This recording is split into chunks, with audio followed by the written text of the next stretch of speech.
Welcome back to another Market Open live stream, and my mic is messed up. There we go. All right, welcome back, everyone. Wow, we've got some interesting things going on in the market here, and we got some things to pay attention to. First things first, look at Ethereum. $3,118. This is almost $1,000 more than the low of where it was just a couple weeks ago when treasury yields were falling and crypto prices were falling as well. Let's take a peek here. In fact, what was our low over here? Looks like some of our candlesticks, some of our candlesticks got down to about $2,100. And now we are at, we hit as high as $3,200 within the last hour here. Absolutely incredible movement in Ethereum over the weekend. We've got in a pre-market, Tesla was down as much as 1% on news that the Tesla Berlin Gigafactory may be delayed by 6 months. Very disappointing. This is exactly why people get so frustrated with bureaucracy when it comes to development. Here's Tesla now getting delayed 6 months on their Berlin Gigafactory in Europe. Well, obviously, Berlin's in Germany, which is in Europe. But anyway, let's keep taking a look here. Tesla was down as much as 1%. It's only down 1/3% at the moment on this news. We've got Microvision down under $15 again to down 2.3% here to $14.92.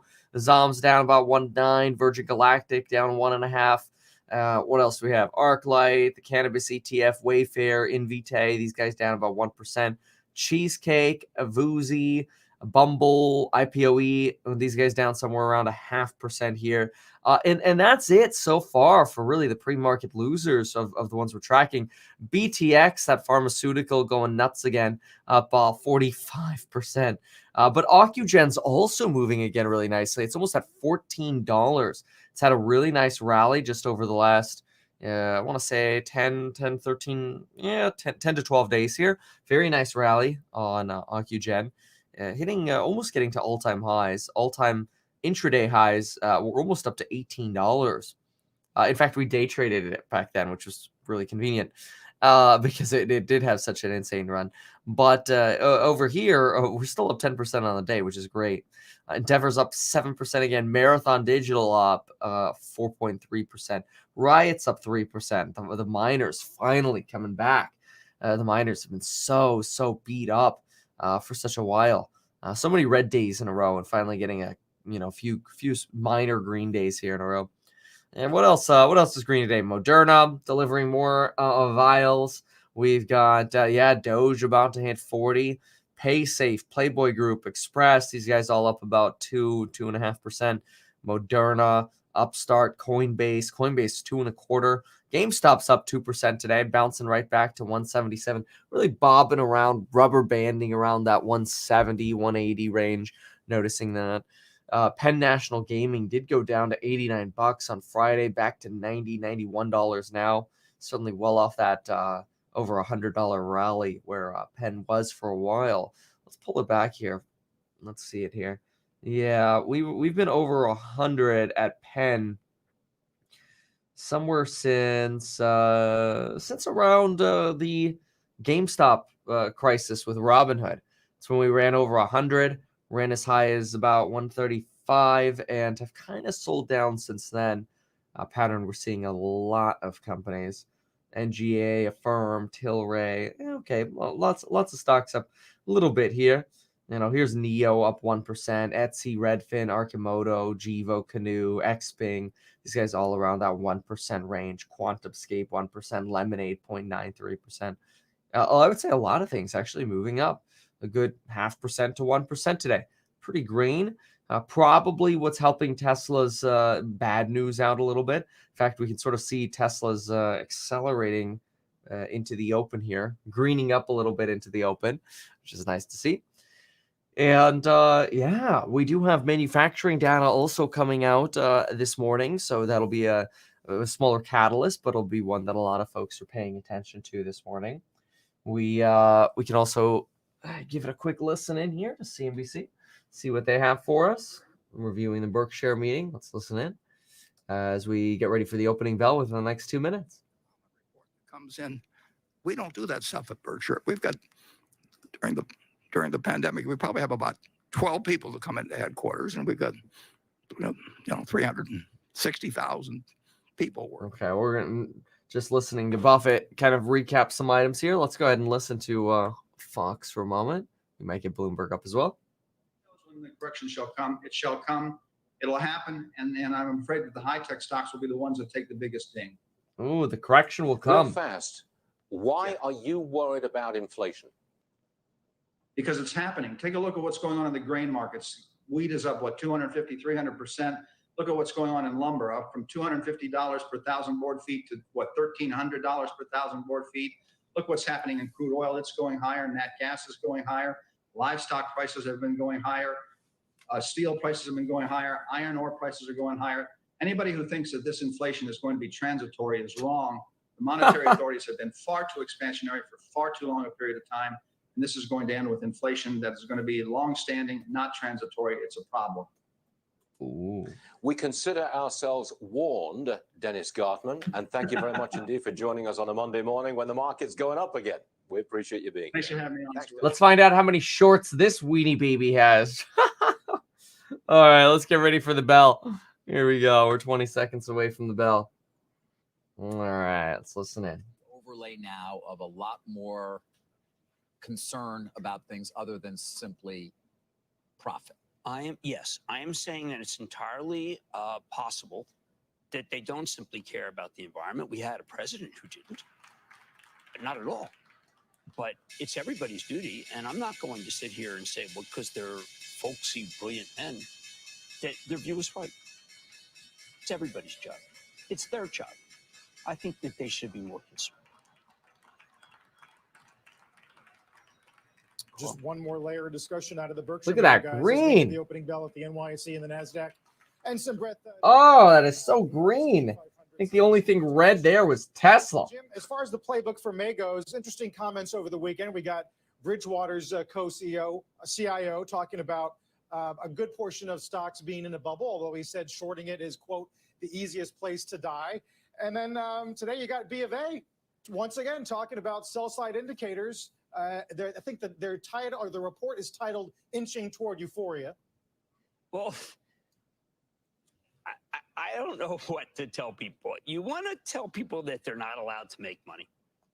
You want to tell people that they should be in CDs. Real estate's great. I'm not necessarily recommending the cryptos, but they've been terrific. Stocks have been great. You can get into dividend stocks. They're not that great, but I don't think anything's worse as worse as cash. David, I think, I think that people can make money and then they're allowed to sell. Buffett doesn't want anyone to sell, by the way, but that's a shame because if you bought Bitcoin at 12,000, a sliver of it, I think you should sell some, lock it in, play with the house's money. But again, why are those people per se gamblers and wrong? When you listen to some of the great people who come on our network, and they encourage this much lower, and they make people a lot of money. I mean, is it real money? What's? They don't asterisk it. JP Morgan takes it. You sell some. I bought an estate with this stuff. You did? Yeah. Is it nice? 2-acre pond. Really? Really very private. Nice house. I bought it with Bitcoin. Right. And now it's going to actually generate real income for you. Well, I mean, I just look. I am very fortunate. I admit, I was poor. I went to Goldman. I made money. Ran a hedge fund. Made money. And now you could say, "Listen, Jim, you're just another guy who doesn't favor change." But I'm saying, Carl, I bought Bitcoin. It went up a lot, and then I bought real estate. And my friend Doug Yearley at Toll Brothers, I think he would tell you, real estate is pretty good. And look at how that stock's done. So, Carl, again, I want to take the other side of the trade. All right, Jim, let's go ahead and take a look at the sticks here. So let's see what we got here. Tesla, red candled here right as soon as the morning opened. We saw Tesla's down about 1.29% right now on that Berlin news. So clearly weighing on institutional investors a little bit more than it's weighing on retail investors. Generally, retail doesn't mind buying the dip in the pre-market. You see it down 1%. Buy. Institutions are like, oh, our turn to short some more. So Mind Medicine down 5.3% here, also falling decently here at the opening bell. Naked down 4.5, Virgin down 2.6, Zoms down 188, C3AI down 1.8, Fisker's down 175, Nikola 165, Wayfair down. Wayfair's under 300. Not bad. I like that. It's been sitting over, or I don't know where it just went. It's been sitting over 300 for a while. I think under 300 is much more reasonable for the stock. The thing's sitting at 291 right now, and it's kind of on a little bit of a downtrend. I think if you like consumer stock like Wayfair, this could be some opportunities there. Desktop metals also falling a little bit. Let's look at Tesla. Tesla's at 700, about to be under 700 again. Yep. 699.73 right now. Palantir is also down. Palantir down 1.13%, sitting at 22.7. Vuzi down 1.1. QuantumScape 1.09. Plug Power's down 0.85. Fastly, Enphase, Xpeng, these guys down 0.5%. It's interesting. I thought Xpeng was green in the pre-market, and it just all of a sudden turned red. Let's go ahead and look at winners here. So looking at winners, we've got Ocugen is up 11.6% now. Marathon, there we go. Here come the crypto miners. So these guys kicking butt right now. Marathon going up 6%. Doge is up at 40 cents. Playboy's up 6%. Endeavor's up 6.5%. Moderna's up 5%. Clover's up again. Oh, look at Clover trying to start breaking out here and start running a little bit again. Some nice green movement there in Clover.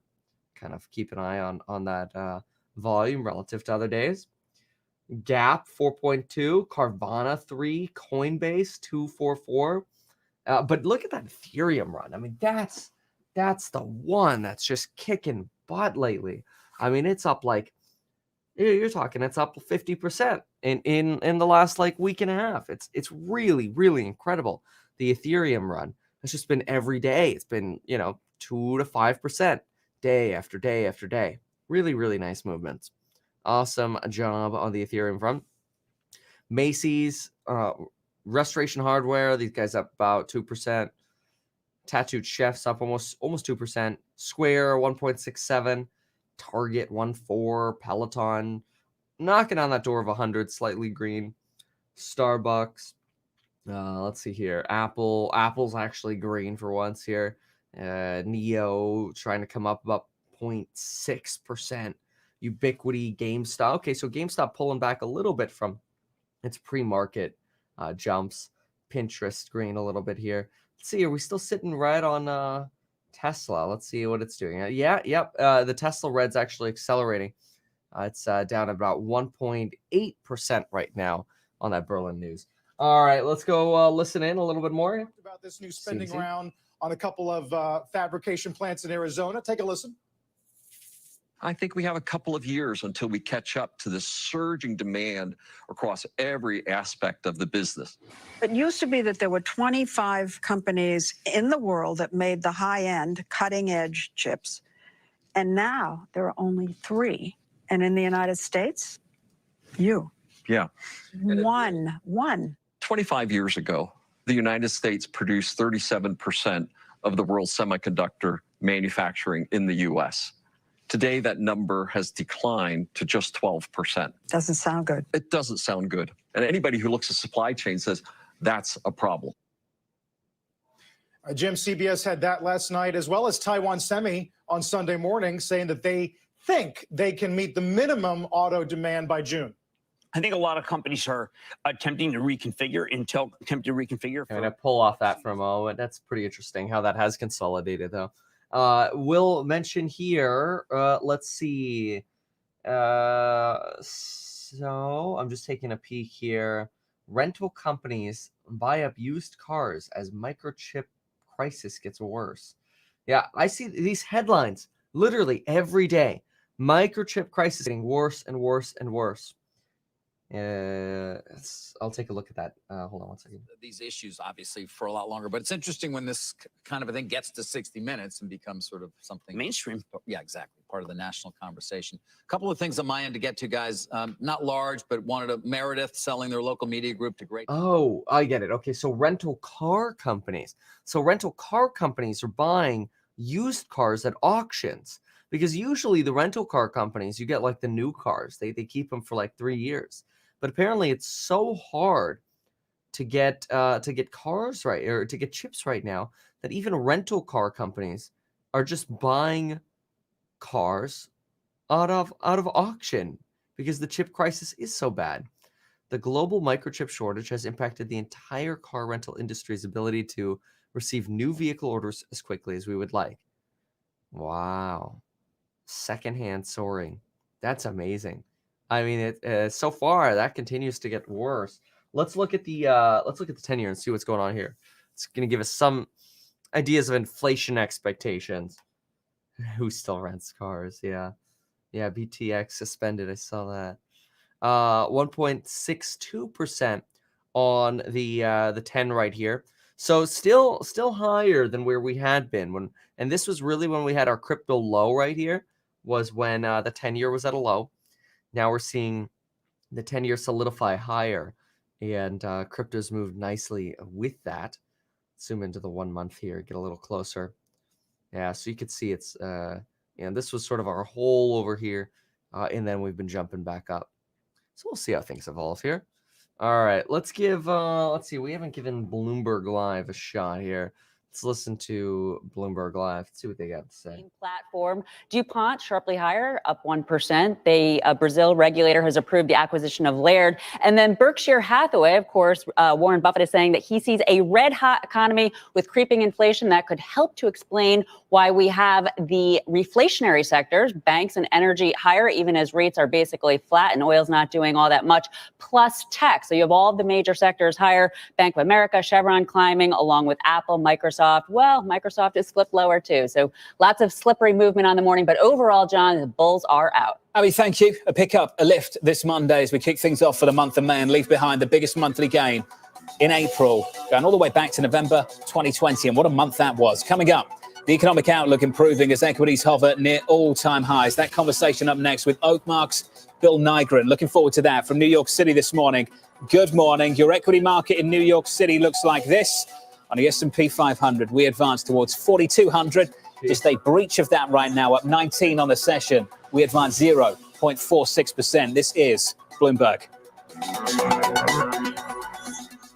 Nice. All right, let's keep looking here. Tesla down 1.8, starting to green candle a little bit.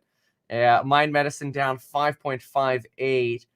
This has been on a little bit of a downtrend the last couple trading sessions here. We've been on a downtrend. Let me go to the simple chart. Let's see. Let's go to the normal candles. Yeah, okay. The last 3 sessions, it's been red. There was a slight green 4 sessions ago, and then a larger red candlestick the day before. So kind of been on a little bit of a downtrend, giving up some of those larger gains that we've seen at Microvision. Virgin Galactic falling. Wayfair's down 2% now. Tesla's is still moving, actually. We thought this was maybe rebounding, but it still feels that way. We'll see. It's not falling further under 1.8 at the moment. All right, what else here? Lemonade. I'm pretty sure Lemonade was green, and it looks like it just turned to negative. Oh, no, maybe it wasn't. Anyway, it's down 0.94. Churchill Capital's down a little bit as well. What's moving to? There's BTX is unsuspended and back at 38%. But Ocugen, that was the one that was up 11% right when we opened. Had a little breather, and now it's up 17.4%, sitting at almost $15 a share. Clover is also doing well, up 5.5. There's Doge, up 5. Carvana's up 3.82. Macy's and Nordstrom accelerating, up around 3 and a bit here. Coinbase back to 304. Tattooed Chef at 2.2. Walgreens, SOS, Target. A lot of these, as we say, the the reflation trades, which we keep hearing, moving up slightly, whereas some of our big techs moving down.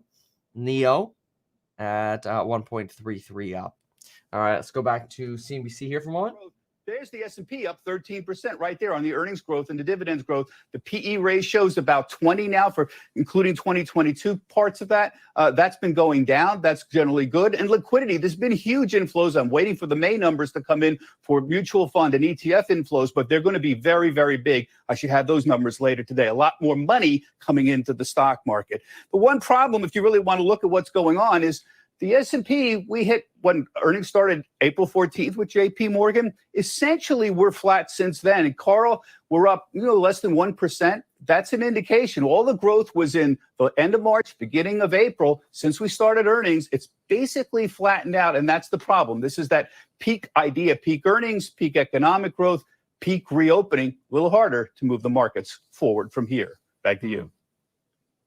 All right, Bob, thanks for that. Peak inflation is a little more difficult of a story to pin down. We got a lot of commodities in the green. Let's get to Rick Santelli. Hey, Rick. Good morning, Carl. We are expecting the market PMI to come out shortly. And while we're waiting for that, look at the intraday of 10s. You can see that yields dropped. They dropped on all the treasuries as the futures markets opened in Chicago at 820, a little loftier in yield, a little heavier in price overseas. And if you open the chart up to 2 weeks, you could really see that once we popped up over 160, we have firmed up a bit. So you want to mentally use that level like traders are as a pivotal area. And if you look at bond yields, one of the reasons we've been propelled higher, their 2-week chart, it's evident. They closed at minus 20. They've traded as high as minus 16 today. And if you open the chart up and go all the way back to January of 2020, you can clearly see that this is the highest post-COVID yield, the lowest price. And the April final for markets manufacturing PMI is hitting the wires at 60.5. We're expecting a number a few tenths richer than that, but that is roughly as expected. And it does, of course, challenge this notion of the post-COVID high. So we replace 60.6 with 60.5. That is still a post-COVID high read for this metric. Tiny little miss. More PMIs coming up along with construction numbers. And finally, let's get back to those charts. If we look at the euro currency in the context that interest rates have moved higher, you're going to be a bit disappointed. Look at this 2-week chart. We've actually started coming down in the euro currency. It's down about €1 from the highs on Wednesday that were right around 121.5. Why? Well, it looks as though that the euro currency, especially post-ECB meeting, is where most of the pressure ended up. But now look at the handoff from the currency side to the interest rate side, as more and more now are saying that the stimulus in Europe, as vaccines start to get out there, is something that may have to be pulled back a bit. Carl, Jim, David, back to you.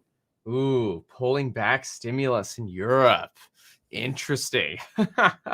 It's just it's interesting. Too much stimulus. Inflation might be coming. Lots of fears of that. Lots of uncertainty. So okay, let's go back to the sticks here and see some other top news. Keep in mind that 39% off coupon code link down below is expiring in 3 days. Actually, is it less than 3 days? It's Cinco de Mayo, which is May 5th. Today is today's the 3rd, so it's in 2 days. So take a look at that link down below. You get lifetime access to those lectures and our private chats, private live streams. Super fun. Private live streams won't last forever, but the other access will, which is super exciting. And yeah, I can't wait to see you there. Our next private live stream will be in 2 hours and 13 minutes. All right, folks, let's go back into the sticks here. We've got some an acceleration of sort of some declines here, with Mind Medicine now down 6.52, Microvision's down 6.26. We've got Virgin Galactic 5.67. Tesla's also kind of moved to the downside a bit here at 2.66 down now. It was sitting around that 1.8 towards the downside. Now it's at 265, moving a bit to the downside. We have on the upside movement also a little bit of softening there at Ocugen. We've got enough time now for the OTC stocks to show up. HUD 8 up 6.9%. Voyager Digital up 6%.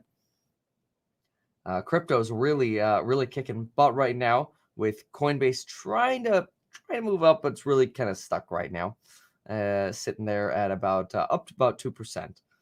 AT&T, my goodness, look at AT&T. It's actually over 31. It's at 31.76. It's up 1%. That's been the biggest joke over the last year, just because it's literally sat between 29 and 31 for a year. It's crazy. Now they do offer like a 6% dividend though. But anyway, Neo just what happened here at Neo? Neo was up higher. Yeah, Neo was up over 1% here. All of a sudden pulled back. Almost makes you wonder if the market's just kind of taking a slight little breather here. But that happened fast.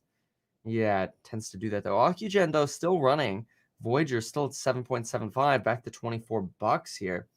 With Macy's. Macy's are really taking off here. Look at that. Macy's moving to the upside here at 17.23. Nordstrom's up 2.86. Nice. All right, let's take a quick peek and let's listen on. What do we got over here? Is this the border again? 9 months after a successful vaccination program, you can't say we're going to get the kids back to school? That's pathetic. A shortage of truck drivers, well, that could have a big impact on gas supply and on your wallet. All these stories coming your way. All right, let's pull back here. Let's go see what Bloomberg's got for us. Credit for that investment to be successful. Well, to see a PE ratio increase, we probably do. But even without depending on a PE ratio increase, as I said, a combination of dividend yield and share repurchase should get you about 10% growth in dividend yield without top line growth and without PE expansion. We expect we'll get PE expansion, and we expect we will get some top line growth. So we think we'll do better than the bottom of double digits. So, Bill, I can hear your confidence around the financials. Can we just shift to the cyclical areas of the market elsewhere that have been very popular over the last 6 months or so? People positioning for a big recovery, in the near term at least, in the next 9 months. But a conversation I keep having with people in fixed income, in economics more broadly, globally, is what normal looks like, what the return to normal will look like, whether we return to trend. Do you pay much attention to that, Bill? Well, we pay a lot of attention to what we think normal will look like, but we don't worry too much about whether that happens in 21 or 22 or even 23. We're trying to look out 5 to 7 years. And our belief is that normal 5 to 7 years from now is going to look a lot like normal looked pre-pandemic. People taking vacations, business travel resuming. And in that environment, we expect good global GDP growth. We expect that to lead to strong energy prices. And the energy sector, the E&Ps in the United States, is another area that we're heavily invested in Oakmark. The stocks are cheaper than they were 2 years ago, even though oil prices are significantly higher than they were 2 years ago. And those are also companies that have gotten comfortable with returning capital to shareholders rather than using every dollar they can get access to trying to expand the size of their enterprise. Bill, just a final question, if I may. I find it interesting that we're talking about this return to normal, and you did obviously the right thing talking about what normal actually is. What informs you of what you think that will look like? What do you look for? Because at the moment, so many economists are talking about a shorter, hotter cycle and maybe the boom or bust returns again. What do you look for? What informs that call? Well, we talk to a lot of companies. We spend a lot of time on the phone with the managements that we're invested in and also the companies we're considering investing in. And we ask them what normal is going to look like for their companies. Most of the management teams we talk to expect that they're going to have business travel back at levels that were pre-pandemic. They expect most of their employees to be back in the office most of the time. So we're trying to get information from other businesses. We think that's a more reliable source. Interesting argument. Back to normal, he's thinking. I do want to pick up on a little bit of a trend here. It does look like Ethereum And Bitcoin having a slight sort of intraday kind of slowdown. If I go to the 1 min here, oh, there we go. Ethereum also all of a sudden recovering again already. Kind of saw this downtrend. Ethereum starting to recover again a little bit, and Bitcoin, yeah, Bitcoin's kind of doing the same thing. See, look at that. Bitcoin had a little drop here, and just in the last minute or so here, 2 minutes here, started really trying to come back up. Something to keep an eye on. A little bit of movement here if you're trading the cryptos. BTX falling down a little bit from its highs in the day. OcuGen also falling down a little bit from its highs. But look at Voyager Digital continue to run at 8.89%. Playboy up 6.03. Gap 6.63. Big Digital 5.61. Good runs there on the crypto space. On the downside, though, Mind Medicine now down 8.44%, and Microvision following down 7.8%. Lemonade sitting at $87, which, by the way, you can get Lemonade insurance through my affiliate link if you wanted to. Go to metkevin.com/lemonade or go to metkevin.com/Webull and get 2 free stocks with Webull when you deposit $100. That's this platform. All right, what else here? So Tesla, yes, Tesla's trying to come up again a little bit. Still down about 2.05% right now. Accelerating a little bit. There we go. Look at it move up. There we go. Now it's only down. Oh, nope, never mind. Bobbing around. It went broke under 2% in terms of a fall there, and then went right back to 2%. Classic. Let's give a listen into top news. Let's see what we got over in top news. Let's see what's going on in this crazy market. All right, so let's see here. Fed rate dips to lowest rate in the year, fueling debate. Oh, this is the Fed fund. Well, let's just look at it really quick. All right, what do we got? Isn't this the repo or what is this? The effective Fed funds rate, which are, oh, I see. Okay.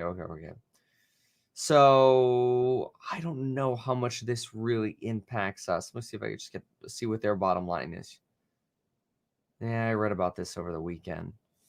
This is a little more tricky. I'm going to circle. We'll come back to that. All right, what else do we have here? All right, those are the opinion articles. Biden open to options on spending as Congress takes over. Well, let's take a look at that. We'll see what this is. This could definitely impact the market. Let's see. Joe Biden. Joe Biden's $4 trillion vision of remaking the federal government's role in the U.S. economy is now in the hands of Congress, where both parties see a higher chance of at least some compromise than the current administration relief bill. Well, that could be good news for potential taxation for some folks. The president at this point is open to various possibilities to pass his proposals, including breaking them up into multiple bills, according to a White House official speaking on a condition of anonymity. While the American Family Plan that twins social spending with individual tax hikes is the non-starter for Republicans, parts of the infrastructure-focused American Jobs Plan have been embraced by the GOP. Biden's plan to host the top congressional leaders from each party at the White House on May 12th, something he didn't do for the $1.9 trillion stimulus package that passed with no Republican support. Okay, is a meeting that's planned. Got it. Whether a bipartisan deal can be done on a portion of his plans may hinge on whether the GOP abandons the comprehensive obstructionist model it used against Obama. We'll see about that. Discussion time. Well, be interesting.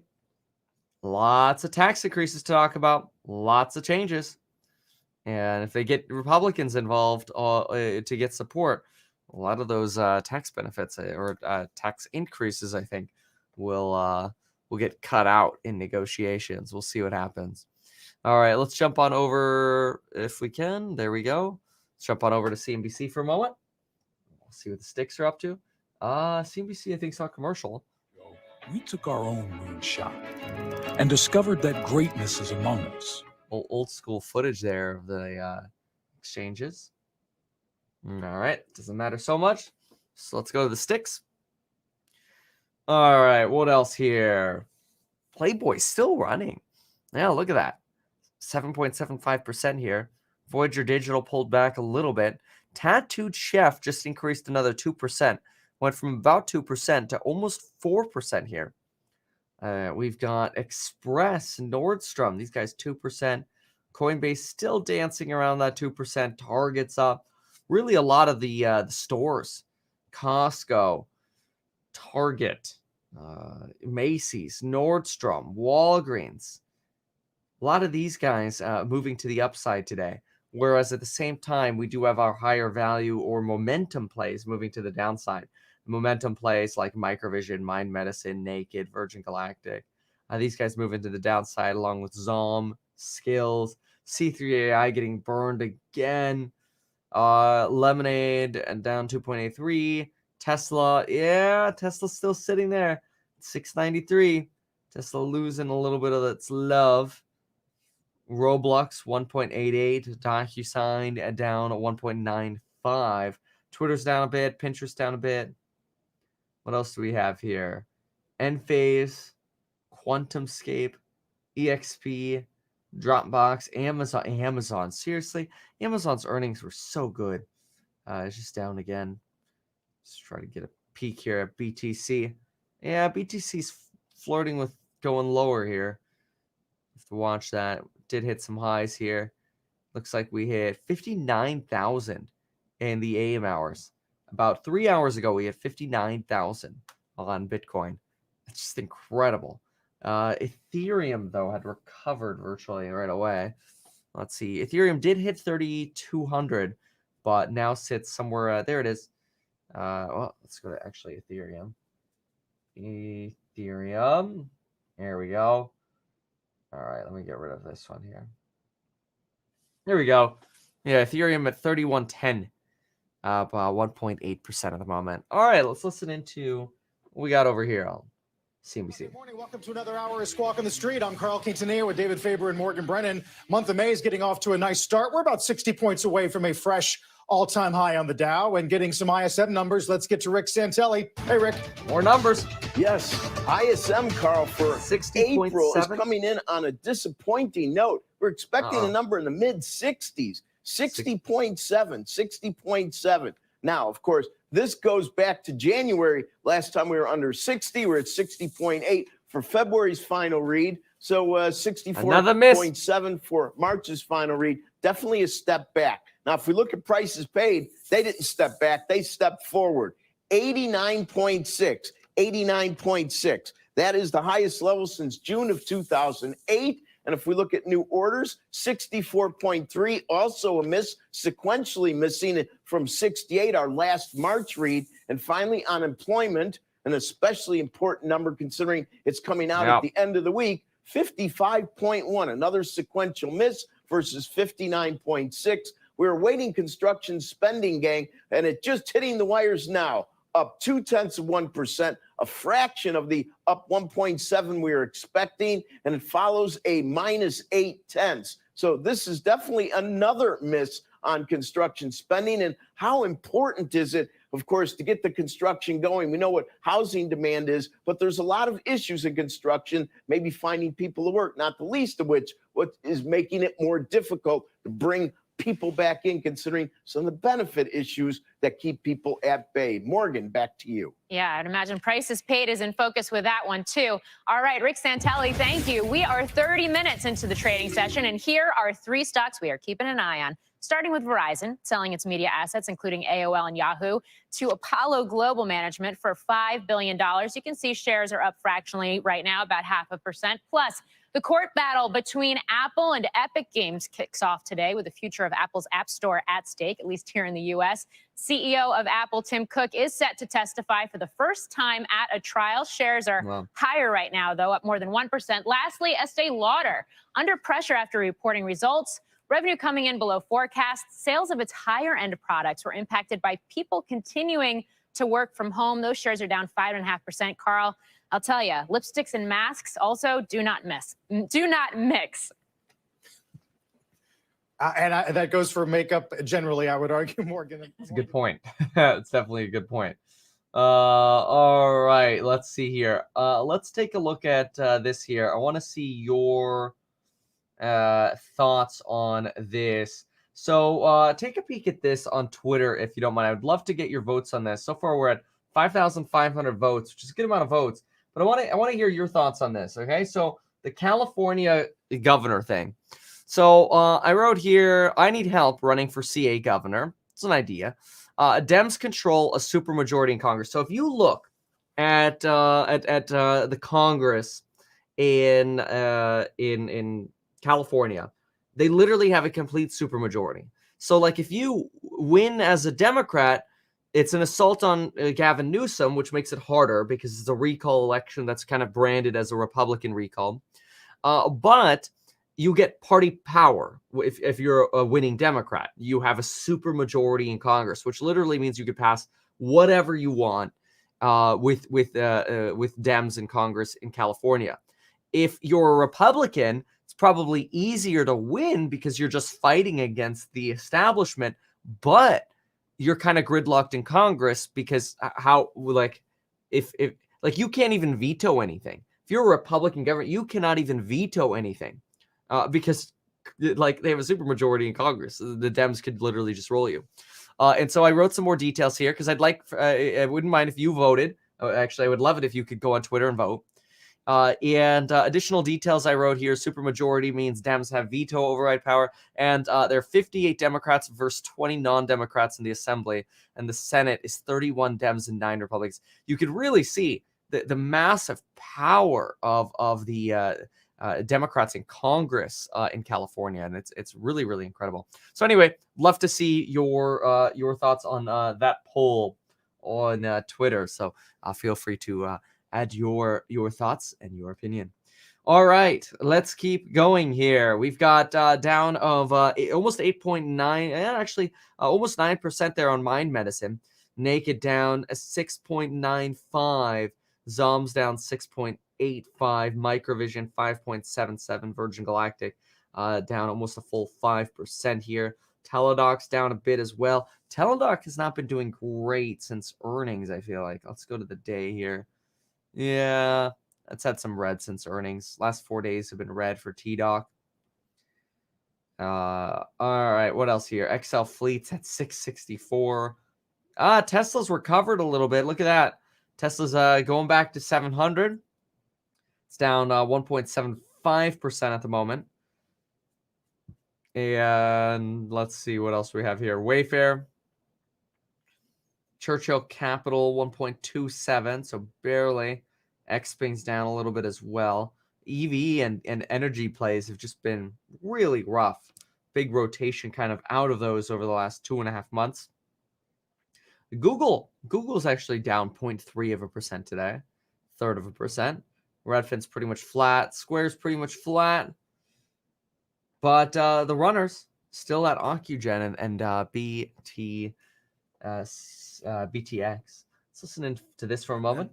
Operation, which is the largest in the country. So we really do a lot of housing. The costs are just up. Steel costs, just every day, they're going up. Now, Buffett went on to say that it's not a price-sensitive economy right now. There is quite a bit more inflation than anyone anticipated just 6 months ago. But people at this point have money in their pockets, and he says that they will pay the higher prices. He called it almost a buying frenzy. Carl, I should point out, I know that Jim had some thoughts about what they were saying over the weekend, too.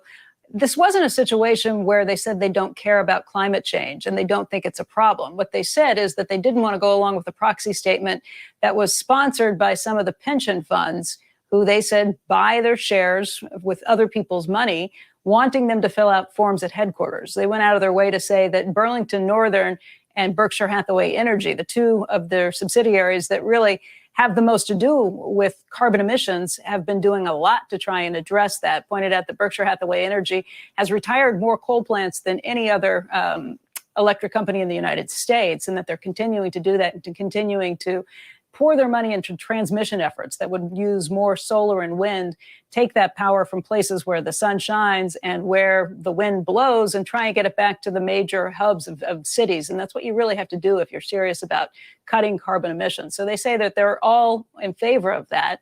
They're spending a ton of money to make that happen. They just don't want to fill out a bunch of forms to explain to people what every one of their subsidiaries, including Dairy Queen and some of the jewelers they own are doing to fight climate change as well. Yeah, Becky, it's David. I appreciate your adding that because that's a very important component of what Jim and I were discussing this morning. I think it's what they said they're going to cut emissions as much as 60% just by 2030 overall. I did want to come back to you on succession. I mean, with two guys who are over 90 years old, you can understand why people would be focused on it.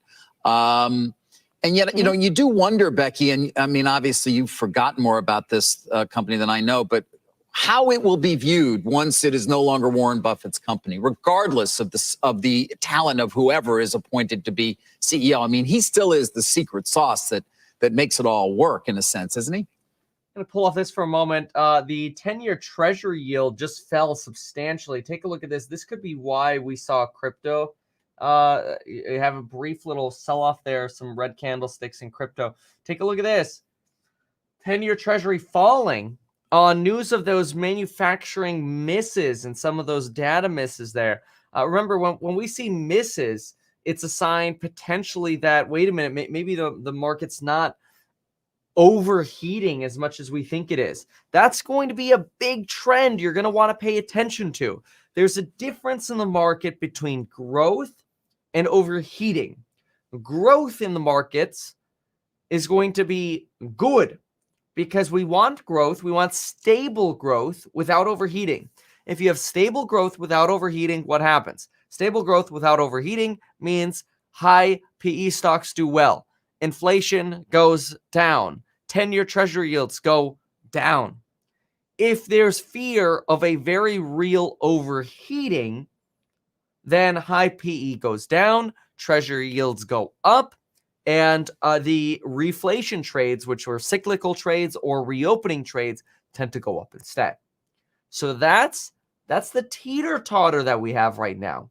And right now, most, or I would say many of the institutional investors are shorting a lot of the high PE in the tech to try to protect themselves from the potential of an overheating in the market and a sharper reaction from the Fed.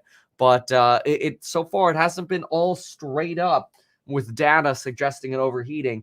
And that's why we're seeing these 10 years move back down under 1.6%, now at 1.59%, as the market's really adjusting to, wait a minute, that data came in worse than expected.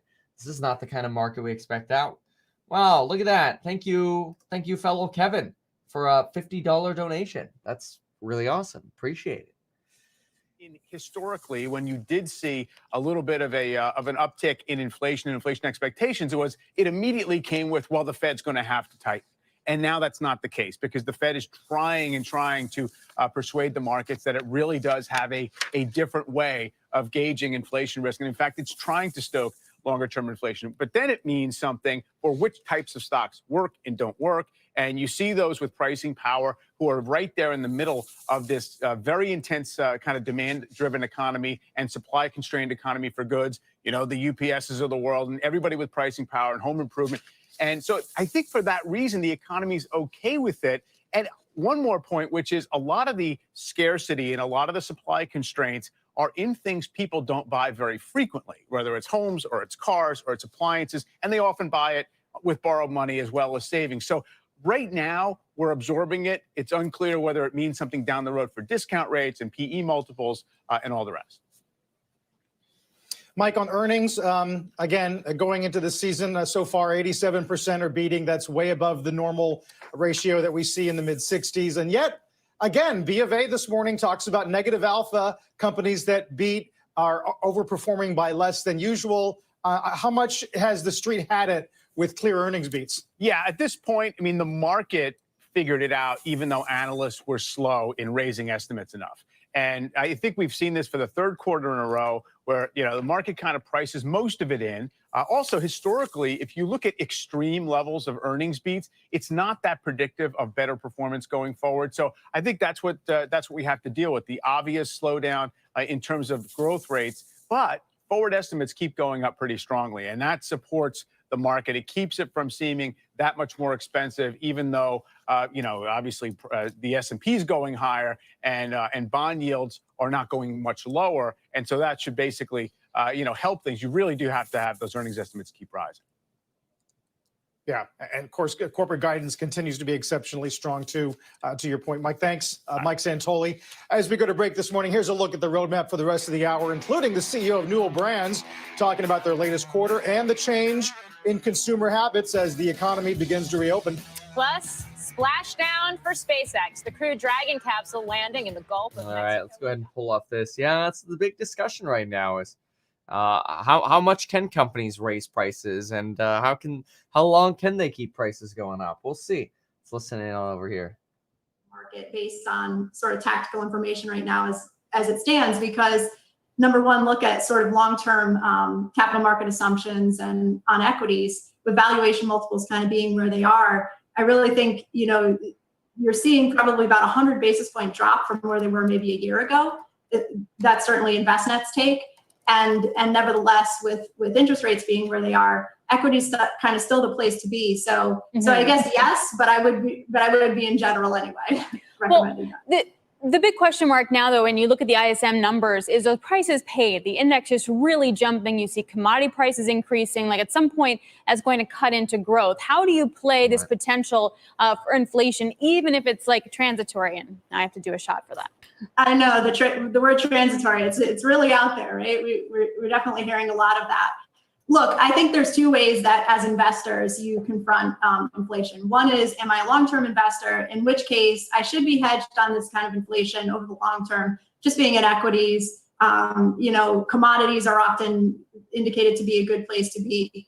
And yes, I mean, to a certain extent, although they're very volatile relative to inflation, but so are equities. So if I'm long-term, these sort of standard asset classes are the place to go.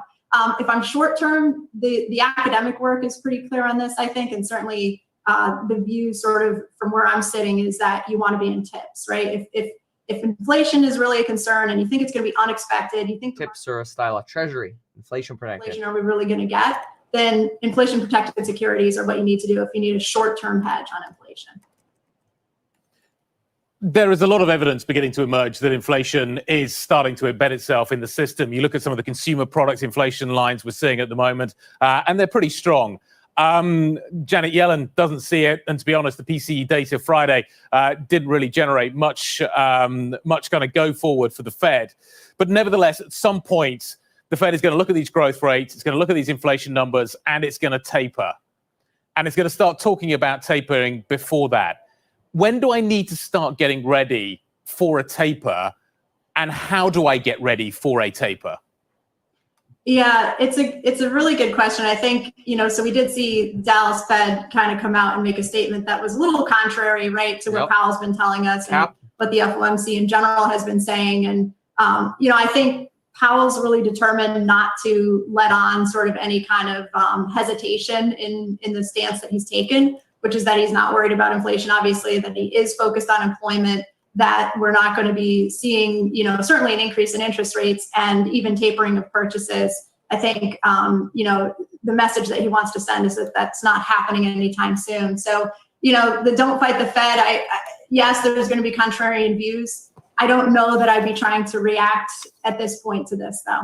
Do you think that we can have, what kind of an investment world will we have with higher yields and a weaker dollar? Well, I think it speaks to the long-term benefits of diversification in general, and I'm a big proponent of this. So certainly, international markets are pretty attractive from my perspective right now in particular. Valuation multiples kind of favor international markets, emerging markets in particular. And if you've been sitting sort of an S&P 500 fund or, focused on tech, I mean, we've seen a lot of people doing directed brokerage now. Obviously, this is a big thing. More and more people entering the market this way and perhaps buying individual stocks that they see, that they're interested in, tech stocks, et cetera. Now more than ever is kind of the time to reassess that and say, okay, maybe I've done well, right? The S&P 500 has done very well, but am I thinking about some international purchases, right? Both across equities and fixed income. There was another headline that we've seen the largest amount of flows into international funds and stocks in a while, which kind of echoes what she's saying here. A lot of folks doing that. I think probably, in my opinion, the worst time to make a transition like that is when tech is as low and pained as it has been. But all right, let's go take a peek at the sticks. Let's see here. Mind Medicine still down that 8.7%. Teladoc still sitting in the same spot. Microvision still around the same spot. Twitter still down 2.2. ChargePoint down 2.2. I don't see Tesla. Where'd Tesla go? Plugs at negative 1.72. AMD's down. They've really been stuck at 80 for a while. Gosh, how long have they been stuck at 80? Let's see here. Let's go to the day.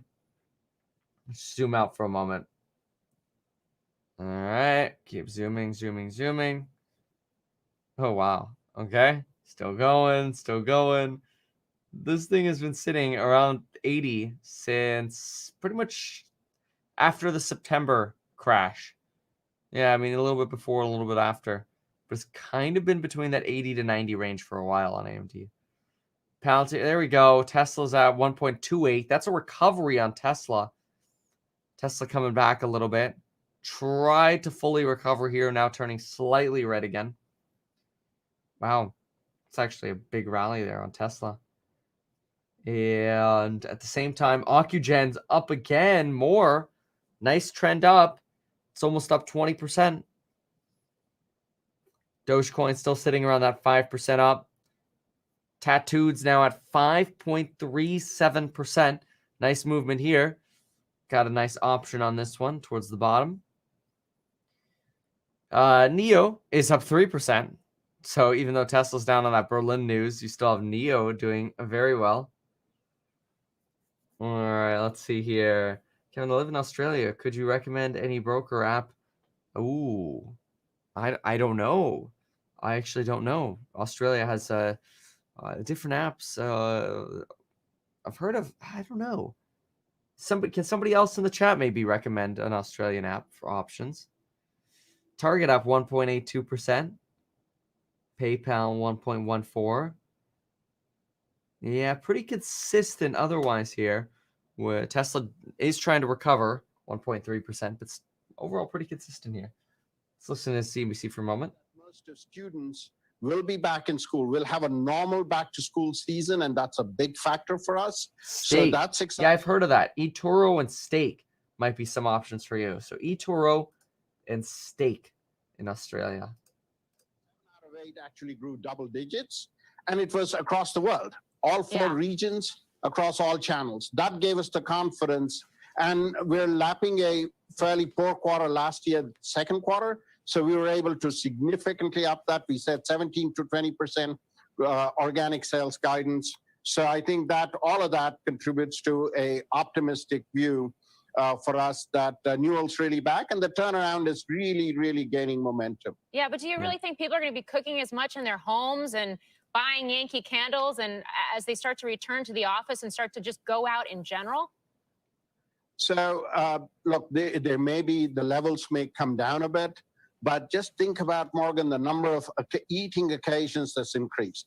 And this hybrid model is going to stay at least through the rest of this year. But also, I think all companies are reevaluating and providing more flexibility to their employees. So with that, we do think that there will be a remnant of this. But just think about this in terms of... All right, we're going to go and pull off this one here. Let's see. Bloomberg's on commercial. We've got Treasury yield falling a little bit more again. Let's see, Varnes. This is our daily dose of the border wall. Yep, border wall crisis. Okay. Well, we don't have to listen in on this one. Yeah, look at that. 10-year Treasury yield. Nice plummet here. I mean, we're going back to some of these lows over here. So keep an eye on crypto. Okay, sometimes when you see sustained declines, and you're looking for sustained declines in this is temporary right now. We'll see. If we see sustained declines here on the Treasury, it wouldn't be surprising to see Bitcoin potentially follow that down. All right, folks, at this point, I will remind you to use that 39% off coupon code to the moon. Link down below. It does expire, and the price goes up in it's scheduled for May 5th. That is in 2 days. It's a Wednesday, May 5th.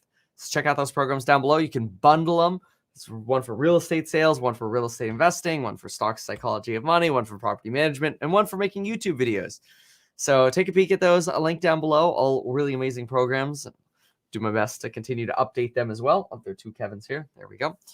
But anyway, thank you so much for being here. Appreciate all of you. Get your 2 free stocks with Webull. Go to metkevin.com/Webull. And folks,